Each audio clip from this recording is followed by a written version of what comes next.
Welcome to today's webinar. Today we're really going to talk through how to make the most of your year. Now this is really just about making sure that 2016 is not a carbon copy of 2015. Now if 2015 was a great year for you, then you may actually want it to be a carbon copy. That's fine, but most times I find most people are looking to do more in their year, and so what we've got is a great program here that is around just mapping that out. So we're going to step through that tonight. I've allocated about 90 minutes to it.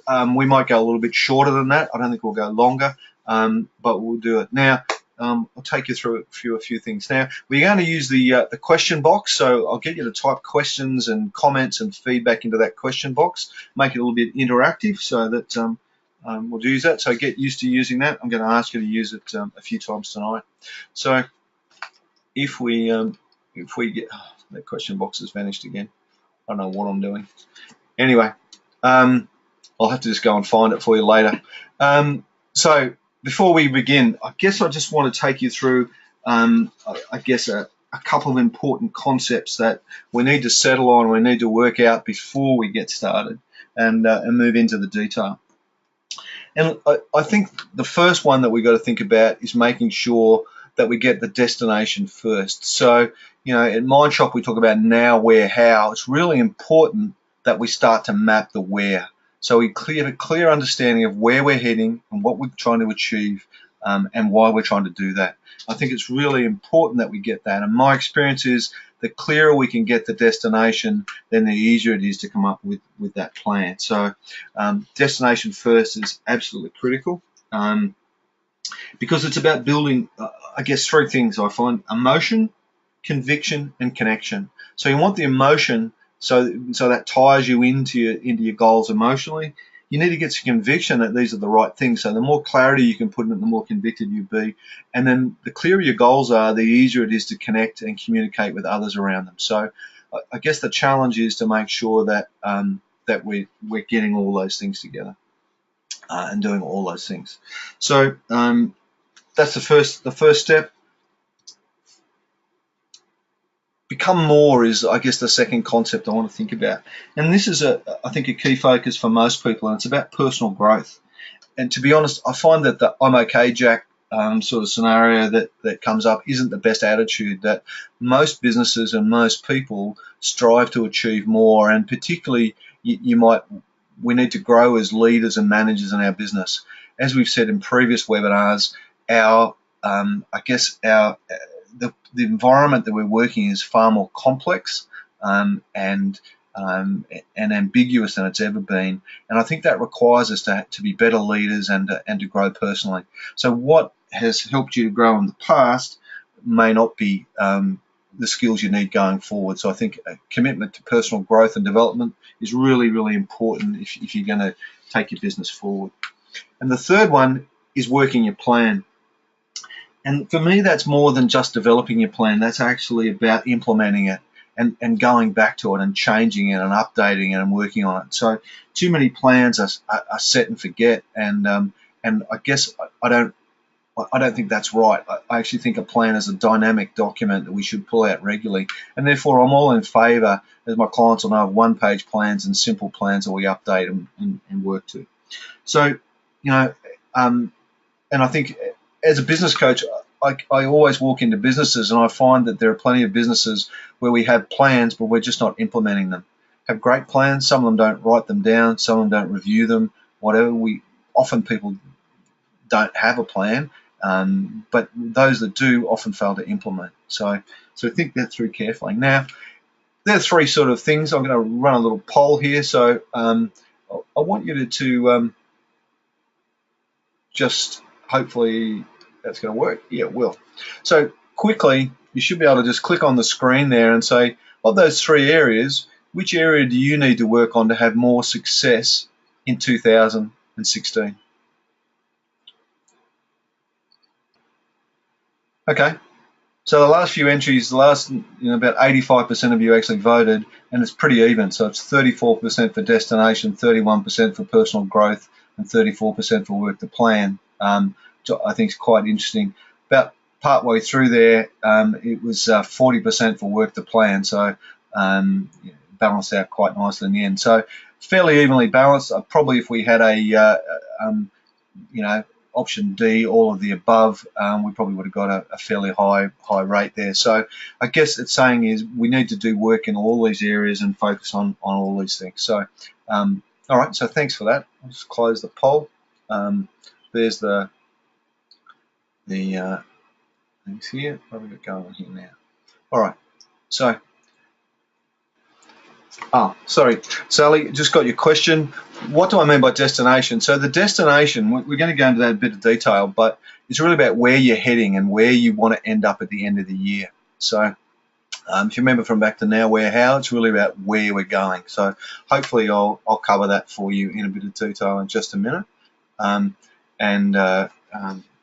That should work pretty nicely for us. It's a great segue to where we're going now. Now, as we work through the book, so if you look through the, I guess some of the things that we're going to talk about, you'll notice in there that we've got a model, and the big word is optimise, and that's really around. I think it's a key word when you're planning. You want the optimum result, not the ultimate result. So we're not looking for excellence. We're looking for, I guess, the biggest bang for your buck. If you're thinking explosives and that sort of stuff and big words, you want to get the best return on investment, if you like. So it's about optimizing your result and your outcome. And that's about things like, what are your top 3 goals for the year? What are the 3 problems that are keeping you awake at night and all that sort of stuff? You don't need to list all the problems, just the top 3 things that we're going to focus on, because they're the important things. And once you've dealt with those 3 issues, or you've achieved those 3 goals, then you can reset your goals and you can reset your issues and stuff and go back to fix them. So optimize is a key word. Now, as I mentioned, you've got a journal, so we've provided you a journal. So Rahan's done a great job pulling that together, it's for download. If you haven't downloaded a copy of it now, there should be a link. But I'm not going to work you through step by step through the journal tonight anyhow. But it's more for you to put your thinking into. Now, the journal's set up as a PDF document, but you can edit it. So you can actually edit it and type in it if you want to, or you can simply print it out and then write on it, whatever you'd like to do. This is about your year, so it's about making the most of your year, and it's planning for your year. It's not so much around the business, although the business is important. It's only part of what most people want to focus on in a year. So if you're going to have a successful year, you may want to cover off some other things just apart from business issues. So it's got a, I guess, wider personal approach. That's the first thing. Now, the methodology, though, I think you can use a very similar methodology for planning your business as you can in planning out, I guess, how your year is going to pan out for yourself. So you can certainly struggle, sort of, I guess, shrink it down or use it into a business concept. All right, so let's talk about the master model. So we've got a model that I want to take you through, and I guess this is a model with in various parts. It's called a harmonious quadrant model because all the quadrants link together and work together. And if we start in the top right-hand corner, then we've got what we call our destination, and that's about where we want to go and what we want to do, and it's about defining that. Now, this model is on page 13 of the journal if you've got the journal in front of you. But it's really important that we define the destination, about where we want to go, where we're trying to head. The second thing we need to do then is have responsibility, and I'm going to go back and go through each of these areas in a bit of detail. So we need to have set some responsibility and take some responsibility for things, and there's it's responsibility and accountability. The third area we need to focus on, the third quadrant then, is about collaboration, because in most things in life we need to work with others in order to get what we want. Now, they might be employees, they could be colleagues, they could be suppliers, they could be your business coach, but we've got to collaborate with other people in order to get what we want. And then we need to get movement. All right, so we need to make some movement and get things moving in the direction of our destination. So you think about those sort of 4 quadrants, and what happens is if we combine destination with responsibility, so we set a destination and we make somebody responsible, or we take responsibility for hitting it, then that gives us conviction. All right, so we have a high level of conviction. So we get somebody clarity on where we're going, clarity on who's responsible, we then get conviction. Likewise, once we've got conviction, if we take responsibility and combine it with collaboration with others, we build synergy. Okay, so it's about being in a synergistic relationship. Then not lastly, thirdly, we combine collaboration with movement, we start to build momentum. Okay, and momentum is really important in life and in business because it's momentum that keeps us going. All right, and then lastly, if you combine movement with destination, you start to get progress. So it's a model that keeps going, and then we'll keep refining where we're heading, taking responsibility, collaboration, and getting movement, and that just drives that whole process of conviction, synergy, momentum, and progress. So that's the model we're going to keep talking about tonight. We're going to come back to it. So I guess does the model make sense? So just a quick check there. Type into the question box if the model makes sense. If you've got any questions, please type them in now. So it's a model here. I'll just take you through it again. Basically, we need destination and responsibility will give us conviction. Responsibility and collaboration give us some synergy. Collaboration and movement give us some momentum. And then movement and destination give us progress towards our thing. So it's a synergistic model. So any questions or any comments just on the model? So does it make sense that if you work out where you want to go, start to take responsibility, start to work with others to get it, and start to take action, that you'll start to get some progress, which I think it is. Yep. So optimize, thanks Sam, is about making sure that we I guess it's about a best effort as opposed to the perfect effort. Too often I find people focus on perfection, and we end up in perfection paralysis, if you like, rather than just trying to optimize and get a result that's good. So I think you're better off to take the next step and move where you want to go, rather than get locked into aiming for perfection and having it all perfect before you move ahead. Now there are times when you do need to focus on perfection, but there's other times when you don't need to do that. John, this model was developed by a guy called Rohan Dredge, who's a colleague from Melbourne. All right, so any other questions? All right, I can see the screen's back, so my apologies for that. Okay, so let's talk about getting started, this whole process, all right? And really building a plan, I think, is about a couple of things. And the first thing is we're going to answer a big question, all right? And the big question for me is a focus question that drives a lot of this activity. So what's the really big question here? For me, it's a stretch question. And Mike Boyle, a colleague of ours, I don't know if Mike's online tonight, but Mike Boyle talks about having killer questions. He's a sales guru, and he talks about having killer questions. Well, I think this is a real killer question, and it's one of those sort of stretch questions that gets you to think about the bigger picture. And if you think about it, it's really important. So the question is, who do you need to be and what do you need to have done if you're going to be happy with yourself in 12 months' time? And I want you to think about this. Imagine you're walking along the street in 12 months' time. So here we are in January 2017. You have to say that quickly. Our life's slipping away. But you're wandering along the street, and you bump into yourself. You bump into your future self.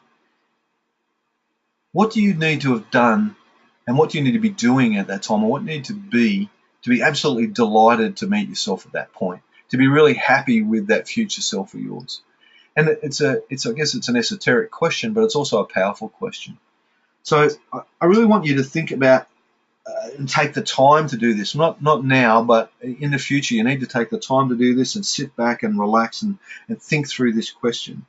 And I want you to write a detailed answer to it. So what do you really need to be, and what do you need to have done to be absolutely delighted with yourself in 12 months' time.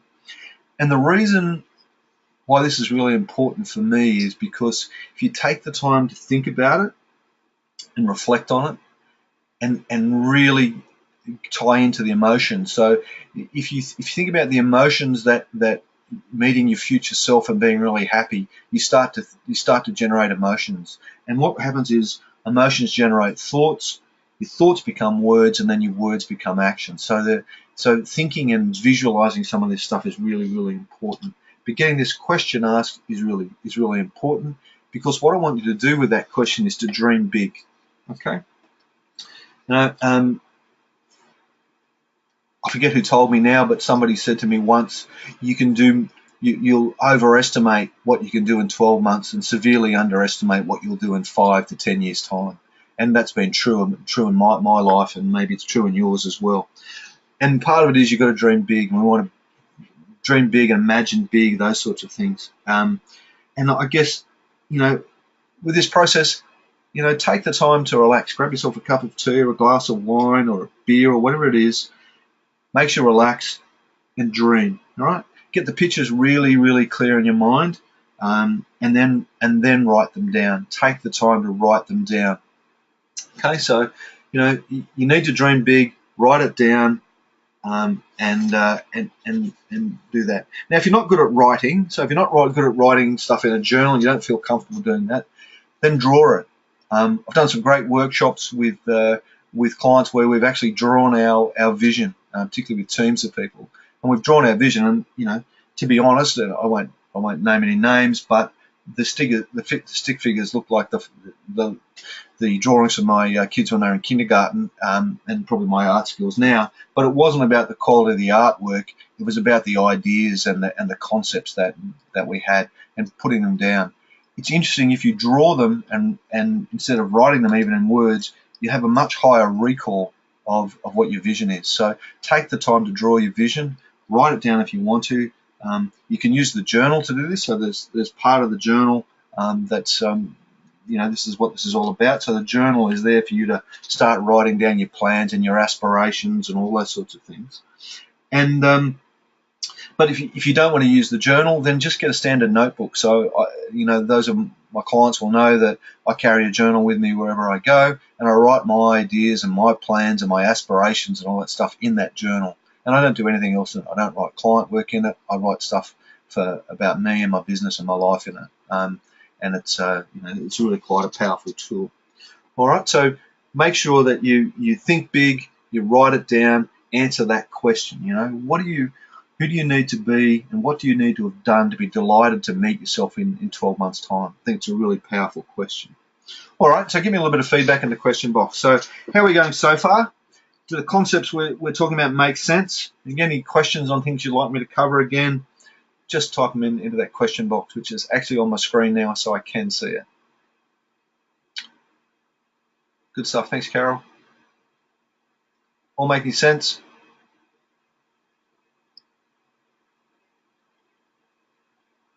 Thanks, Cam. Bob. Janelle, thank you. Excellent. All right. Any questions?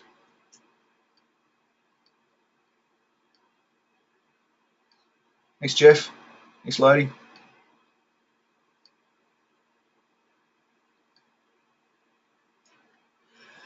So question from Anne, key areas to focus on. Yeah, I do, Anne, and we're just going to talk about that in a minute, so I will get to that.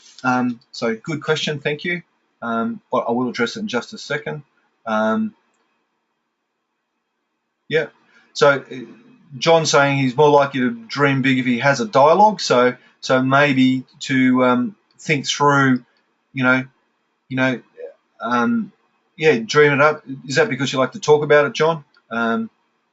Yeah.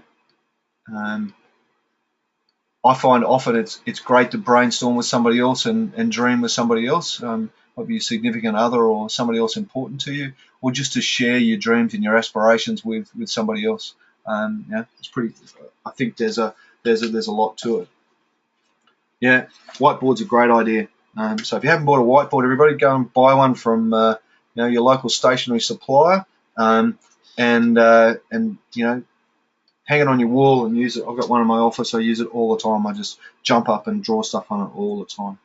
Okay, so that's the concepts on getting started. All right, and let's talk a bit about how we get there and how we do this. All right, so destination. Let's talk about mapping out our destination, and that's really about understanding, about really getting clear on where you want to go and how you want to end up.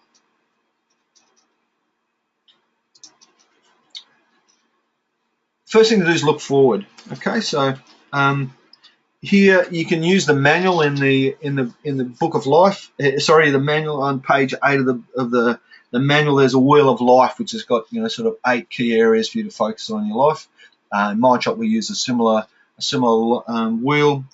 We look at health, philosophy, family, all those sorts of things. So map those out for you and start to look forward and be inspirational. Okay, so ask yourself that question. By the end of the year, where would I like to be? What I would like to achieve in these areas? In health and in wealth and in business and in my local community, spiritually, intellectually, whatever it is, in romance, whatever it is. So use some of those areas to give you some guidance and now they're just a prompt, okay? It's just a thinking prompt for you to think through some things, and it doesn't matter what you put in there as long as it's meaningful for you. I actually write a story, so I actually write myself a story. I write a letter to myself every year.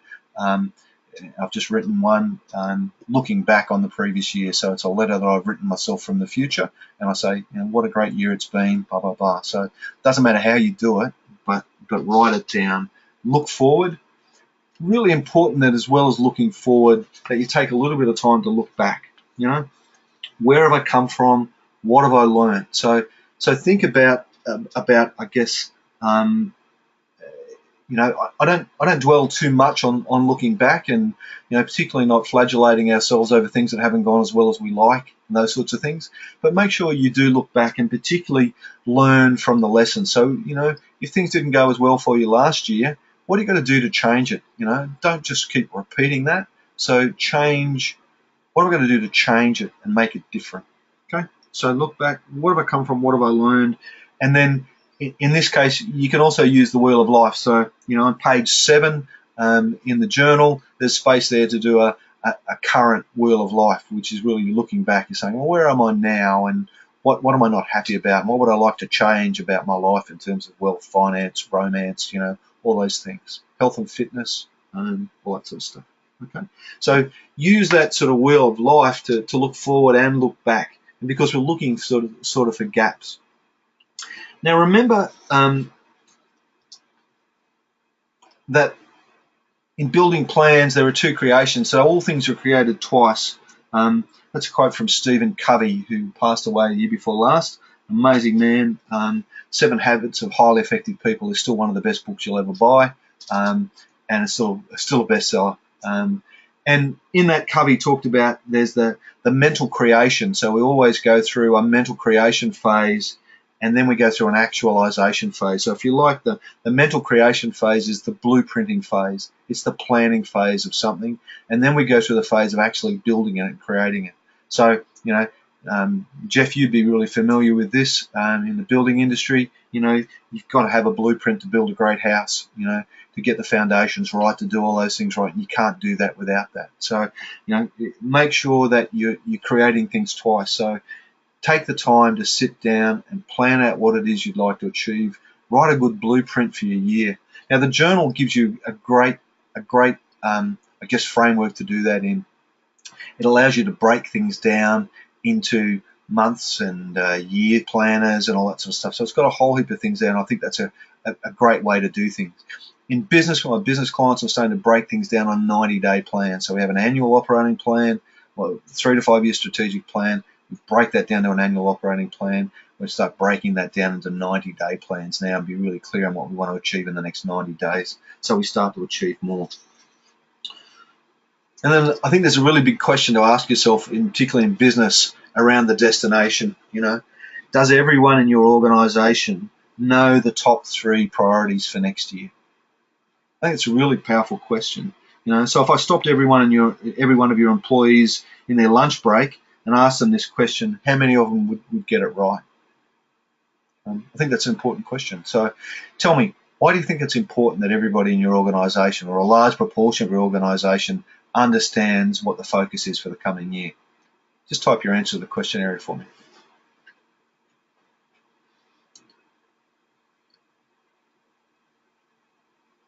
Yep, synergy. Thanks, Sam. On the same page, yeah. Common purpose, focused on results. Yep, everyone's heading in the same direction. Thanks, Annette. Without it, you miss out on the collaboration. Yeah, all working towards a shared outcome. Yeah, all good answers. So thank you for that. So, I think about it as all those things. I think about it as focus.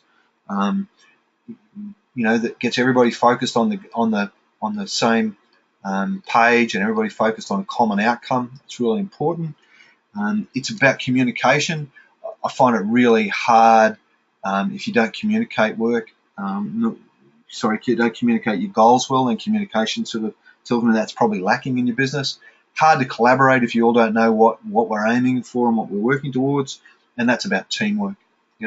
And so I think that's a really important question around the destination. So once you're clear on where it is for your life, then how do we make sure it works for your business? All right, now that's it. Yeah, Trevor, it does work for a one-person business, because I find, I'm essentially a one-man band. Although I do have Ray and Chris working with me, and so it's important that everybody knows where we want to go. But even in a one-man band, you'll still need to collaborate with other people, and it says me, myself, and I, exactly. But there's three of you. That's a whole Sybil personality thing you've got going on there. But you work with other people, and some of those people need to know what's going on. They might be your accountant, or other people you work with, or colleagues that you collaborate with, or organisations that you're a part of, or your coach or your mentor. So everybody needs to understand where your priorities are. Okay. The audio, have you still got the audio, everybody? So Lodi's just said he's lost the audio. Back again? Okay.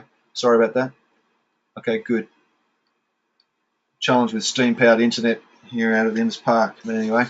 All right, so if we go back to our model, we talked about destination. It's really important that we have some clarity around that. Now, in the planning phase, I spend more time with my clients talking about where we want to go than anything else. And when I say more time, I don't spend a lot of time focusing back on where we've been necessarily. For me, it's more important to define where you want to go. Now, you need to learn some of the lessons from where you've been, but once you've worked out where you want to head to, set the destination, and then spend your time talking about how you're going to get there. But be clear about your destination. All right, so the second quadrant I want to talk about is responsibility. Absolutely critical next step here, because it's about two things. For me, it's about responsibility and accountability. So how do we be responsible, but also accountable? So responsibility means that that's your job and you need to do it. Accountability is you need to do it to a certain standard or a certain level. And often we give people responsibility, but we don't make them accountable, or we make them accountable and not responsible. So it's a big area. One of the things we need to do in this space, particularly as business leaders, is to self-lead. I think that makes sense, that you need to be ready to lead your business and move forward. And really, that's that question of how well am I preparing myself to lead my team? Okay, and it's more important than you think. I guess it's that question of what are you doing to grow and develop as a leader? And even if you're a one-man band, what are you doing to grow and develop and take your business to that next level? So what are you doing as a leader to improve your skills and your ability to lead your business? I've been consulting for 30 years, and pretty frightening, really, if you think about it. It'll be 31 in April.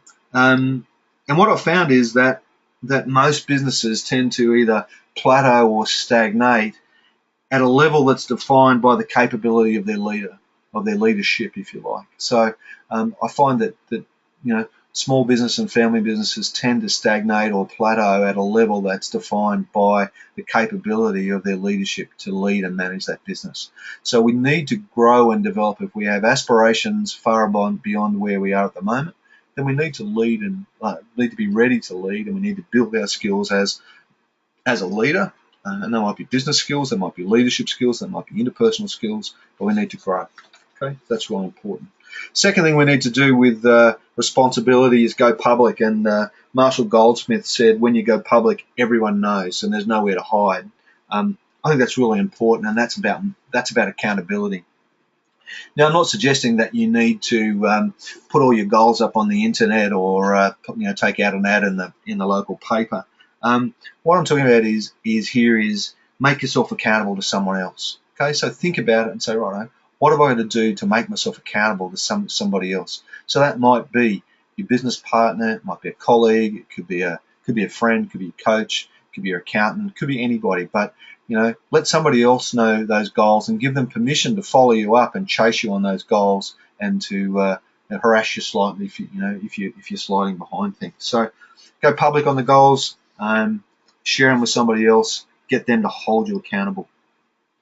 And the last thing is words create words, and don't forget about the creative power of words. I talked before about emotions leading to thoughts, leading to words, leading to action. My experience is that you do need to put stuff down. You need to write stuff down and make notes to yourself. Really important, because what you say is what you focus on. Okay, so it's written words, but it's also what you say and the language that you use. So be really careful when you're being responsible and accountable that you pick words that support your goals and where you want to go. So select your words well, set your goals, articulate them well, and start to build them. Now, other webinars and videos we've done, we've covered off how to set KPIs and key performance indicators or key performance measures for your business. So I'm not going to go into those now, but you need to set some measures and stuff for your business. So in terms of a question I want to ask you is, in terms of responsibility, where's the lack of personal responsibility cost your business this year?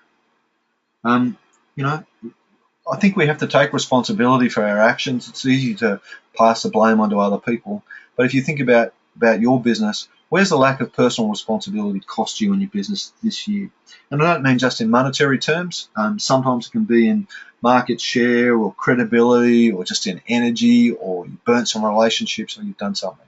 So just think about that. And then I'll keep it anonymous, but if you want to type in some areas here of responsibility. So where's the lack of personal responsibility cost your business this year? Type it into the question box when you're ready. Be hard on yourself.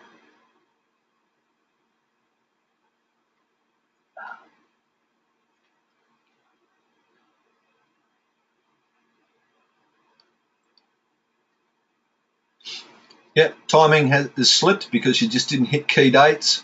Yeah, good one. Miss some marketing opportunities. Yeah, that's a great one. Just too busy doing other things and just not taking responsibility. Yeah, training for new ways of coaching. Yeah,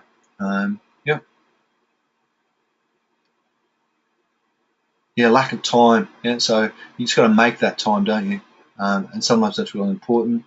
Yeah, not focusing on finishing enough. Yeah, really important that we finish and take the time, I guess, to make sure we get things done. And if you're not a finisher, you probably need to associate yourself with people who are finishers. That's why I've got my wonderful Ray and Chris in the Philippines helping me out.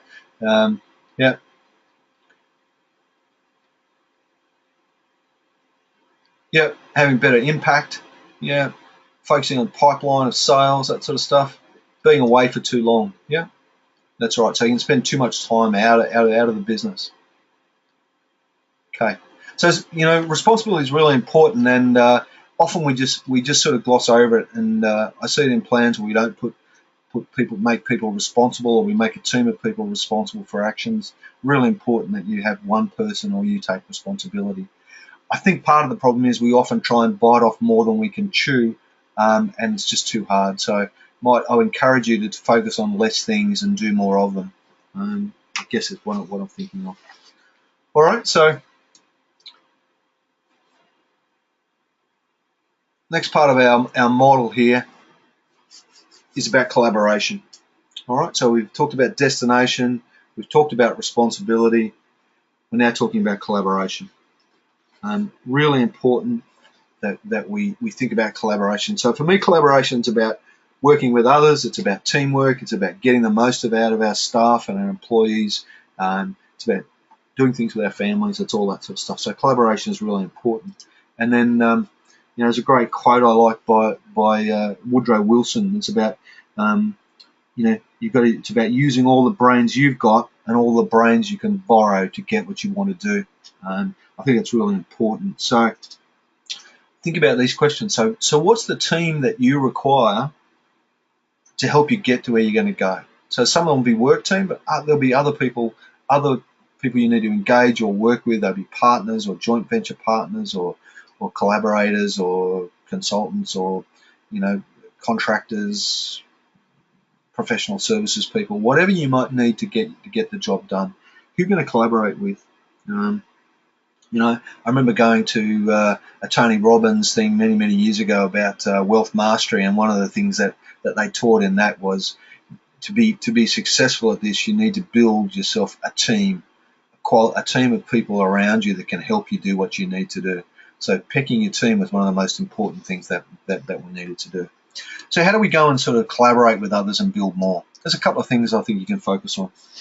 First one is you can expand your networks. And when you do this, your world gets bigger. All right. So that can be going to conferences, just participating in local networking events. It might be joining a service club. It could be doing something else. It could be going to women in business, join the Chamber of Commerce, all sorts of things. But expand your networks, push yourself outside of your comfort zone. I was listening to a podcast the other day from one of these internet guru guys, an Australian guy actually, and he every year picks a conference that he knows nothing about to go along to just to challenge himself to think outside the square. And he said it's just amazing to see what other people are doing, and he always gets value out of it. So expand your networks. Give and receive. Really important that we sort of think about the two-way street of givers gain. Business networking program BNI talks about givers gain. So it's all about giving and receiving referrals. Mindshop, we talk about value to others. So that's where you give without the prospect of a direct return to you. But we all know that the system will pay us back in some way. So, be willing to help, be willing to collaborate with others, and give freely. I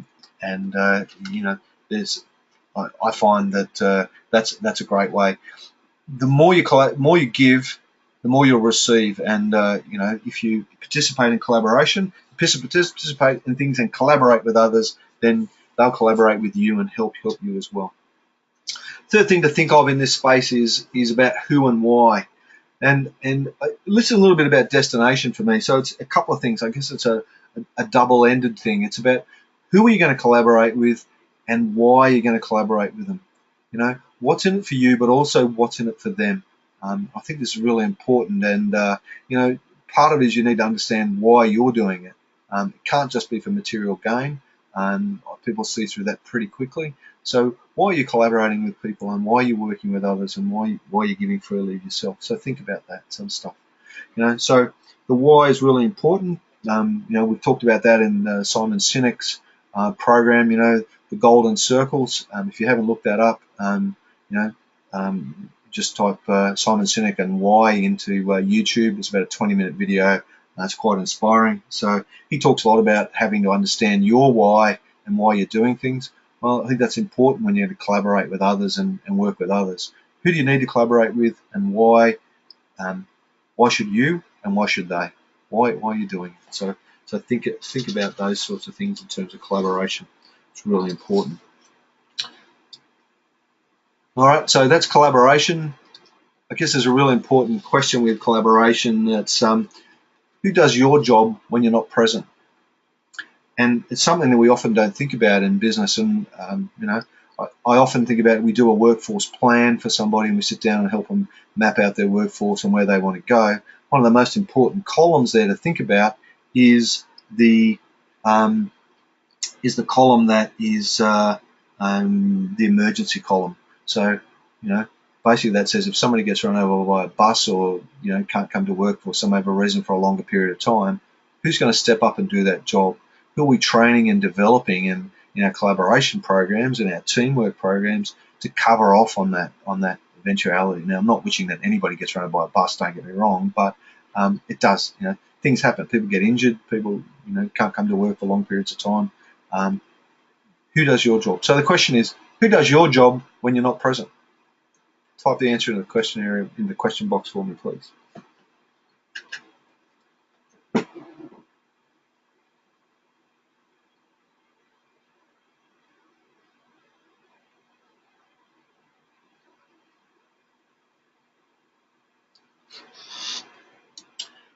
Yep, we've got family, nobody, no one, all the one-man bands, yeah.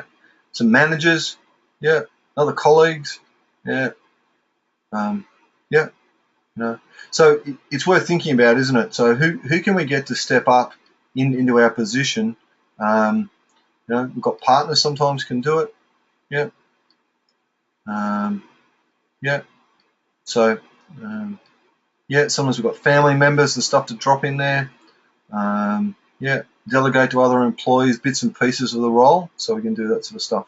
I think it's worth talking about. Now, it is very difficult as a in a one-person business when you get ill and you can't do your job. That's always a challenge. But as your business gets bigger and bigger, how can you do that? Now, you might think about that as a one-man band. Are there colleagues that you could get to come and cover for you? I'm not talking about if you've got a cold or something, but if something serious happened and you broke a leg, what's your contingency plan? All right, so what's worth thinking about? But the bigger you get, the more you need to think about collaboration and who's going to take that job. And then there's one great quote that I really like on collaboration, and that's this one from Woodrow Wilson again. So don't use all the brains you have, but all the brains you can borrow. Sorry, I misquoted him before, and that to me is a critical thing. So whose brains are you going to borrow? Yeah. Who else are you going to use to help you grow your business and take it to where you want to go? All right. So again, have a think about it.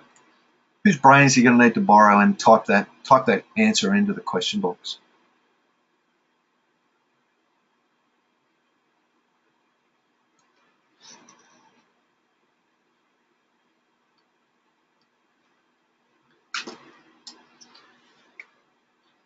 Yep. Yeah, you're right. So it is a big relief when you have someone who can fill in for you. Exactly right.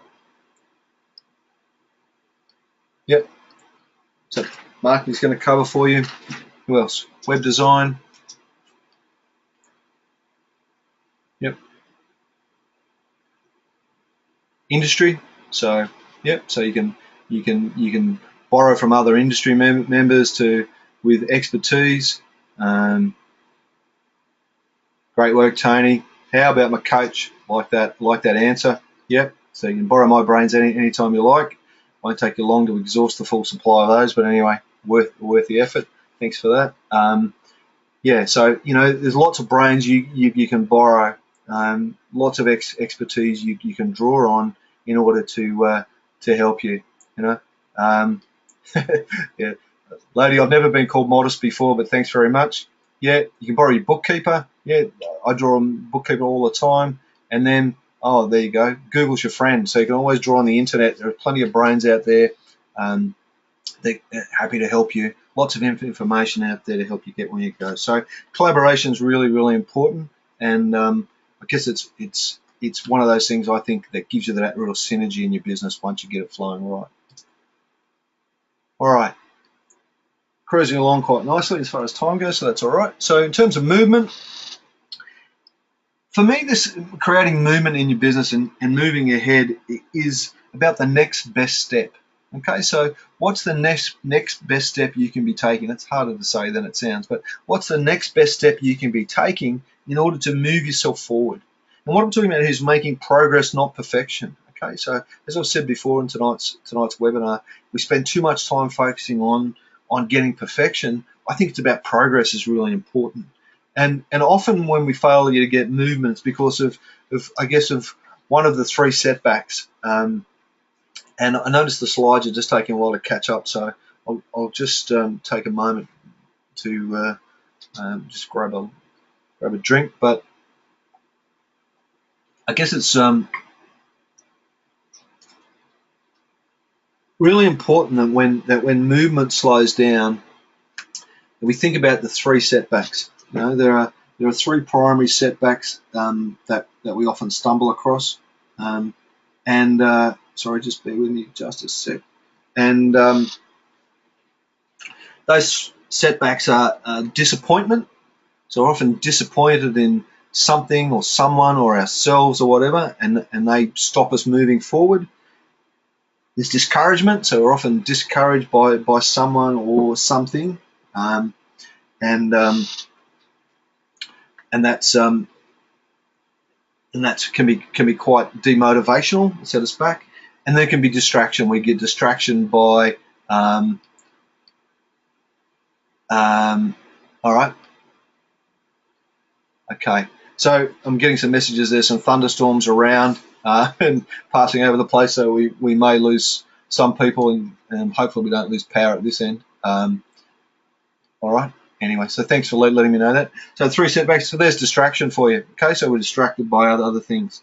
So there's a feeling that these things are getting in the way often, and those three setbacks they can really knock things around for lots of people. So often I find when people are slow to implement or failing to implement things, it's because they're either disappointed in something or someone, they're discouraged in some way, or there's some distraction. There's some other shiny thing that's just distracting their attention. So we've got to think about those things. So if you're not achieving what you want to do, have a think about that and have for a second and just go, okay, what's a major setback for me? So again, into the question area, just let me know. If you think about a particular area where you didn't move on last year, was it because of disappointment, discouragement, or distraction?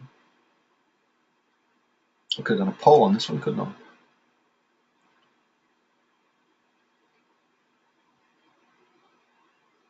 Distraction. Yeah. Mostly distraction. Yeah. Getting lots of distractions. Hey, Lisa.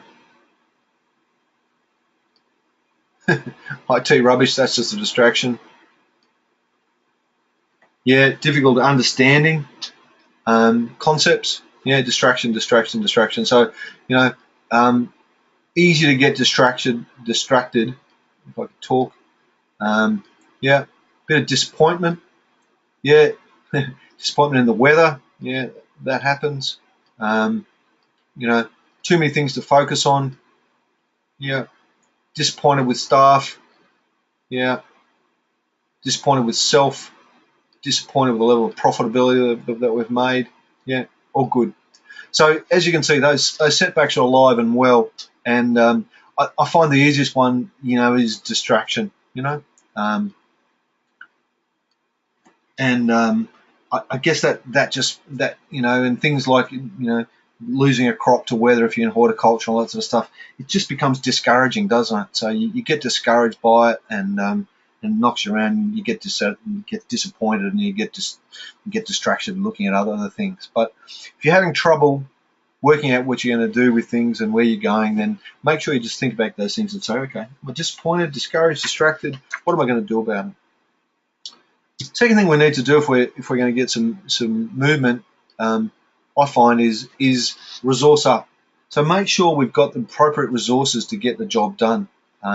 Too often I see businesses where we're trying to save some money by not putting appropriate resources on at the time. Now sometimes you don't have the money, I get that, but plenty of other times we have the money but we choose not to, and what we end up with is a delay, and those delays often cost us money. So be wary of the time factor in some of this planning stuff.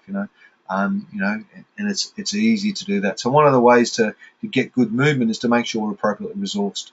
Okay, so that can be just getting the help that you need when you need it. Third point then is think about the steps. Okay, so this is a really critical piece in getting sort of I guess that momentum, and that's about making sure that we break it down into the next best step. You know, so what's the next step we need to take in order to get this? So often we look at, you know, it's like climbing Mount Everest. You know, you've got to take it one step at a time. And if we think about the journey, it's a massive journey, but if you break it down into how many steps it would be, then it's probably a little bit easier. It's probably a bad example because I don't think climbing Mount Everest is very easy at all, but you know, think of a smaller hill. So, you know, think about the steps, break it down into chunks, you know, bite-sized chunks if you like, but make sure you're thinking through the steps that we require in order to get where you want to go. All right, so we go back to our model. We've then talked through, you know, destination, responsibility, collaboration, and movement. And the key question for movement are, what are 3 areas of your business that aren't moving fast enough?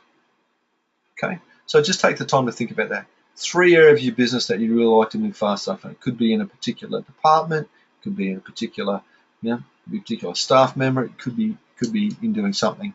Now just pick the one you think is most important, type that into the question area for me. Production capacity, yep. One finger typing, yeah, I'm with you. IT, yeah. New business, sales conversion, yeah. Employing a new staff member, yeah. Developing a website, no excuse for that, Sally. Yeah. Good staff, yeah. Marketing, very tiring. Recruiting staff, you know, I find staff is a constant challenge in most businesses, and getting good quality people is getting harder and harder. I think the statistics are it's going to get harder and harder to find better quality people as more and more baby boomers move out of the workforce. And really important that we focus on hanging on to the good quality people we've got, probably growing and developing them to grow with our business, but also looking around to secure good quality people. And I think we'll have to work harder at hanging on to people than we ever had. All right. 3 areas of business aren't moving fast enough. Personal productivity, yeah, that's a good one. And bureaucrats that are getting in the way. You know, that's a way of life, isn't it? They're always getting in the way. Upskilling staff, yep. It's critical that we do that though, because you know, they're the people we trust to actually run our business for us and do a lot of the things, and we just have to keep building them up. As we get more and more mechanized and more people around, we're going to need to skill up our staff. There's no doubt about it. Sorry, less people around, we're going to need to do more and more in terms of skilling up our people. Okay, so using our model, we sort of drive those things around. So we talked about the 4 quadrants, and if we think about those four quadrants, then what you start to get when we start to combine those quadrants is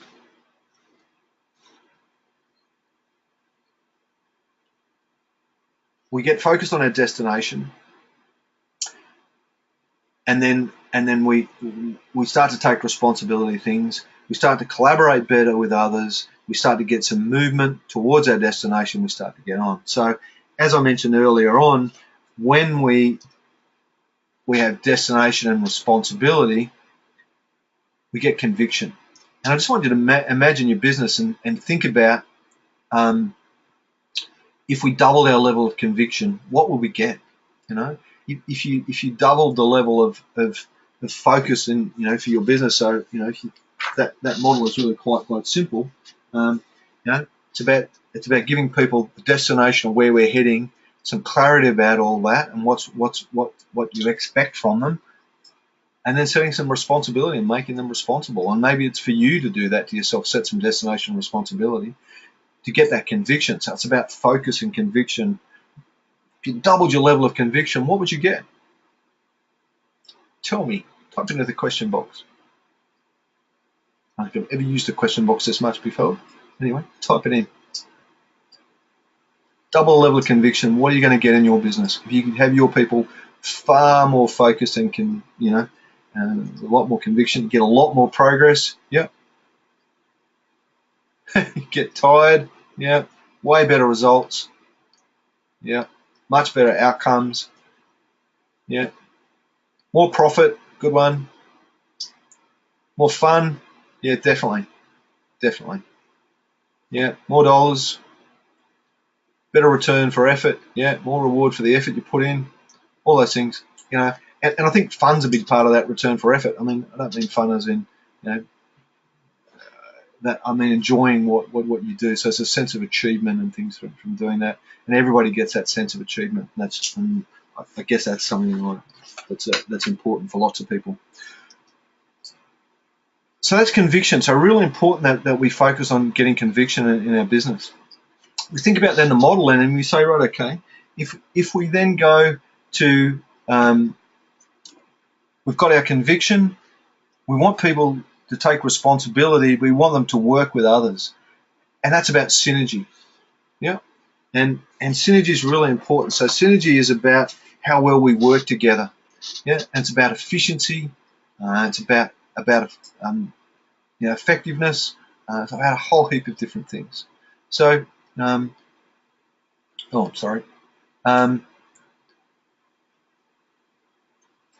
so really important that we get that synergy, and that synergy comes from when people have a responsibility for things and they collaborate with others to work as a team to get that done. So again, the question there, where does a lack of synergy cost you most this year?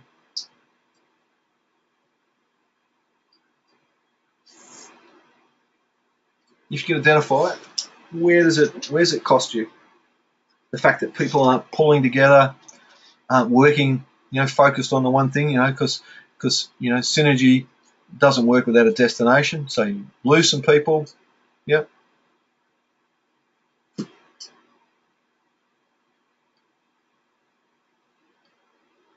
Yeah, having to pick up jobs to complete for them. That's right. So people not finishing off things that they need to.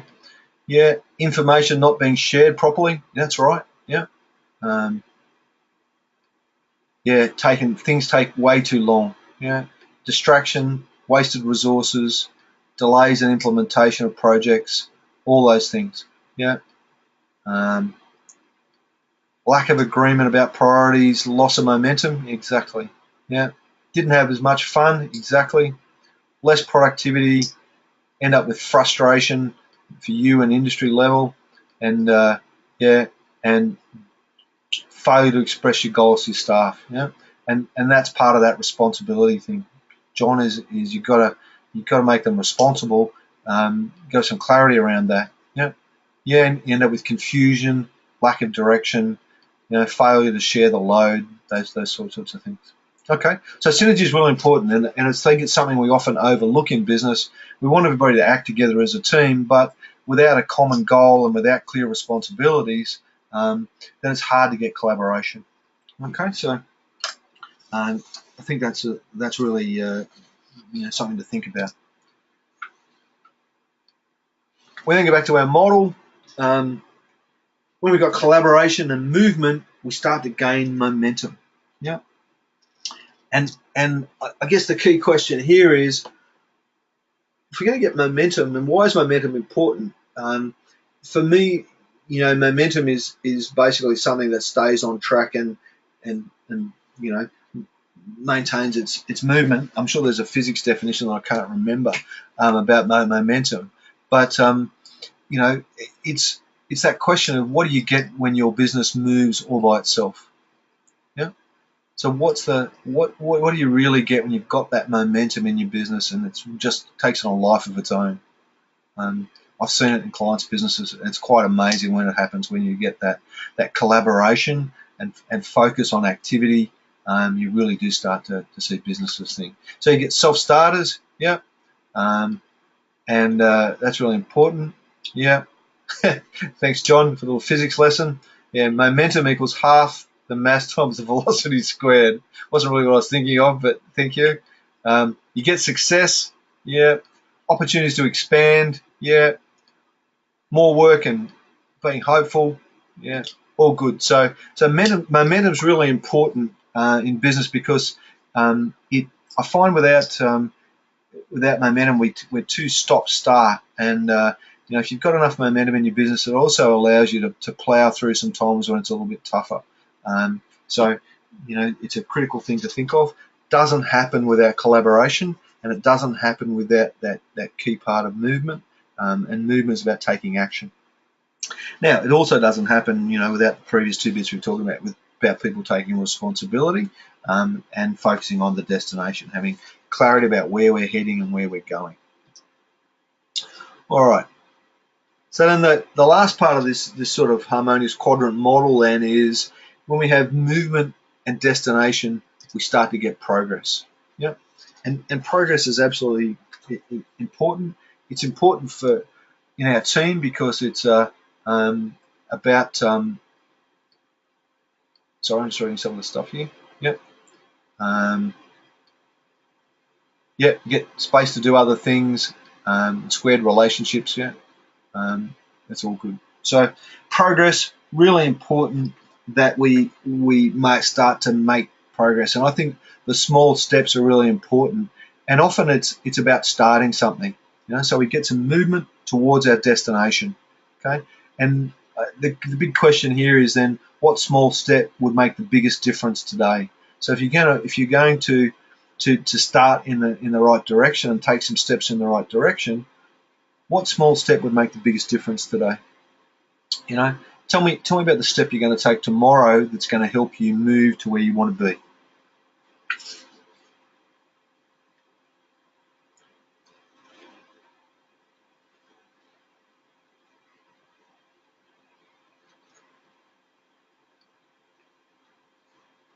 Yep. So we're going to expand with collaborators to expand our production capacity. Good. Yeah, set your time schedule for the week and stick to it. That's really important. You'll find that in the journal there that there's some great stuff for actually mapping out your time schedule over the year and then by month. And it gets you to focus on the important things that you need to focus on. And it reflects back. It arcs back to that to the wheel of life that is in the journal. It gets you to focus on the things you need to do each month or each quarter, whatever they're going to help you achieve your goals in each of those key areas, those 8 key areas in your life. So setting your time schedule is really important. Yeah, good planning, really important. But John, you've also got to make that movement. You've got to make that next step. So the first step is you've got to come up with a plan. Yeah. So we're going to recruit a good new employee.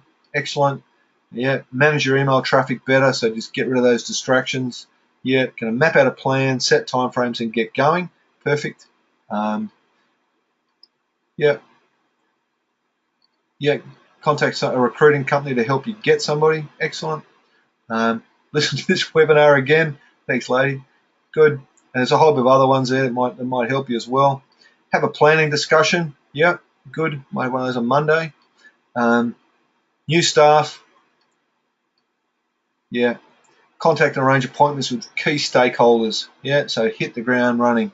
Excellent. All right. Fantastic. Okay, so lots of good stuff there. And, I think it's important that we don't sort of underestimate that it's a wheel for a reason, because this stuff goes around. If you're going to have your best year ever, I guess you need to think about, all right, let's set a clear destination. Let's be really clear on who's taking responsibility and who's going to be responsible for a whole range of different things.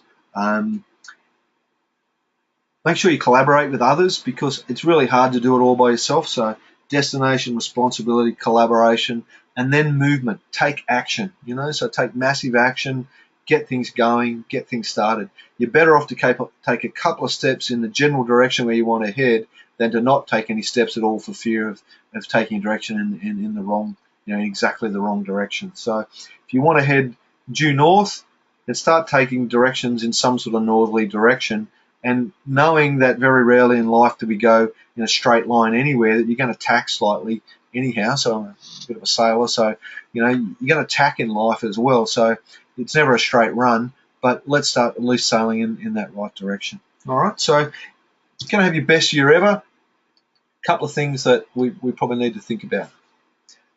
First thing here is about finishing your year, and this is this concept of finish your year before you start it, and it's really about setting yourself up before you start. So for me, that's about that Covey quote of all things are created twice. Plan out your year, map it out clearly, use the journal to map out your year in a lot of detail. If you're in business, set yourself up with an annual operating plan. So, most of my clients, we've been through the process now of doing annual plans. We're now going to break them down to quarterly plans. So map out your annual plan for what you want to do, understand what you want to be, what you'd like to achieve at the end of the year, and start to break it down. So make sure you start to finish that year. Get some powerful clarity about where you want to go. All right? So it's really important that you get that sort of emotional connection from that clarity. So spend some time mapping out in some detail about what you want to achieve and where you want to go. Be really clear on that. My experience is the clearer you are on where you want to go, the easier it is for you to get there. So write yourself some really detailed notes. You don't just have to share all your notes with somebody else, but write down your dreams and your aspirations and those sort of things in the journal, in your own journal, whatever, and get powerful clarity for where you want to go. Third step is then to create your preferred future. I guess that just picks up on the point I just said. So create that preferred future of where you want to be. And for me, life is not a linear extension. So it's not a linear extension of where you were last year. It's about where do you want to be. And it's a really important thing. Often when I talk to people, they don't really have some aspiration about where they want to go.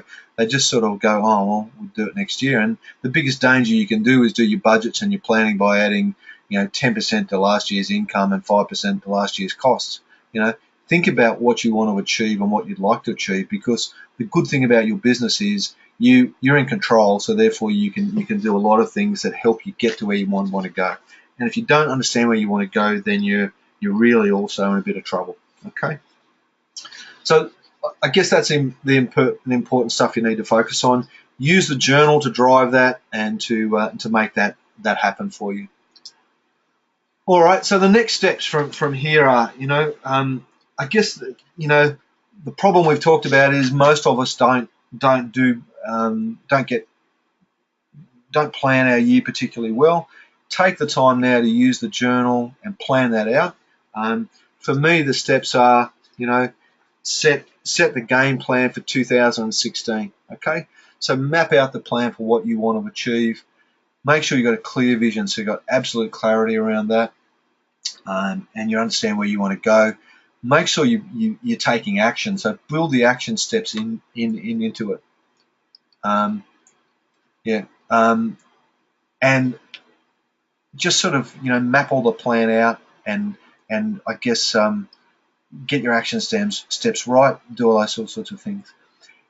Take the courage to act on it. So have the courage to act.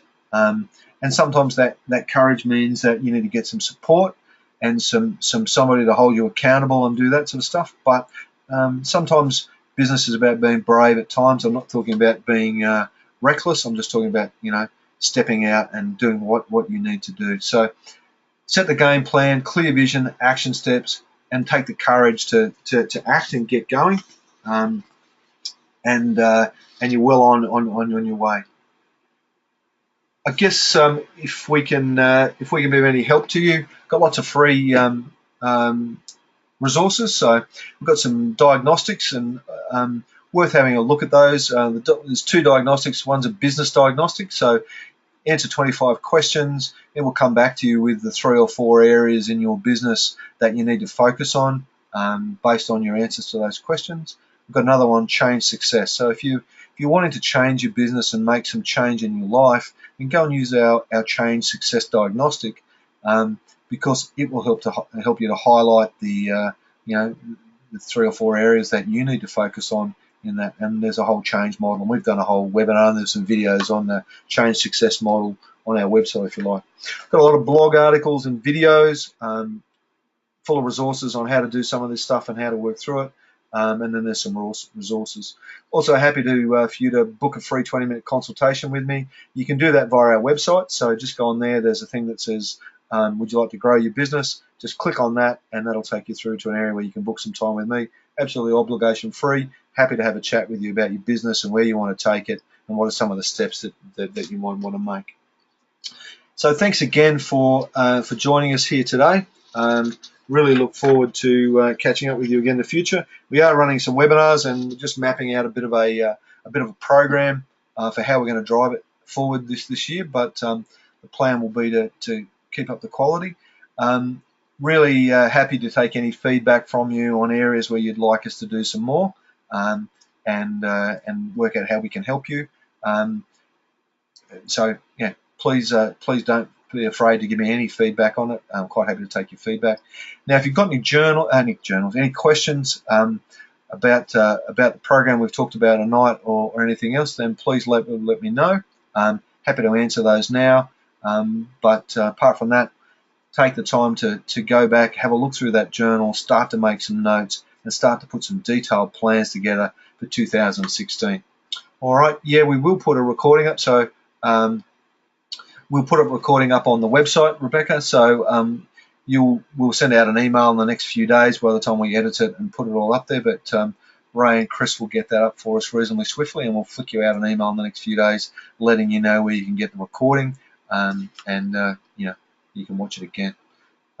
Thanks for the feedback, Sue. Thanks, Cam. Thanks, John. Trevor, what do you put in this journal? You asking about my personal journal or about the downloaded journal? The downloaded journal has spaces to do all your planning and map all that stuff out. It's got some stuff to do annual plans and monthly plans in it, quarterly plans. So it's got some templates for you to do all that sort of stuff, Trevor. Yeah, if you ask me about my journal, what I put in my journal, I put in there business ideas and concepts. I put my plans in there. I put in any problems and challenges that I'm having, all that sort of stuff. That's it. Thanks, Cam. Thanks, Sue. Thanks, John. Thanks, Rebecca. Am I using the NBN system yet? I would love to, Lodi, but it's still steam powered up here in Bargara.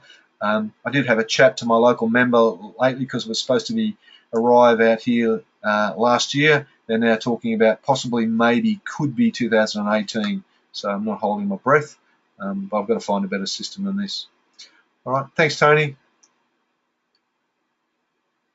Yeah. Thanks, James. Carol, thank you. My journal, yeah. So my journal, Trevor, I just put all my ideas and concepts and thoughts and things that are very first stuff. All right, Terry, Terry Ann, glad you could be part of the webinar. We do them regularly, and it's a convenient way for everybody to get to them. Thanks, Janelle. Thanks, Trevor. Yeah. Thanks, John. Appreciate the feedback, mate. Thank you. Thanks, Graham. We'll talk soon. Thanks, Kim. Lisa. Yeah. All right. Sorry, missed out on the audio, lady. I'll see if it came through on the recording. Go on, you, Jeff. Good to hear from you again. Yeah, sit down with that team of yours and get them planning on how you want to map out the year. That'd be really good. Yeah. Okay. We might do something on financial expenditure decisions. Yeah. I might contact you and get a bit more detail on that. We did one recently, recent webinar by Pete Lucas on managing cash in your business, so you might want to watch that as well. So, John, thanks, Simon. Good to hear from you. All right. And infrastructure purposes. Okay. Purchases, sorry. All right.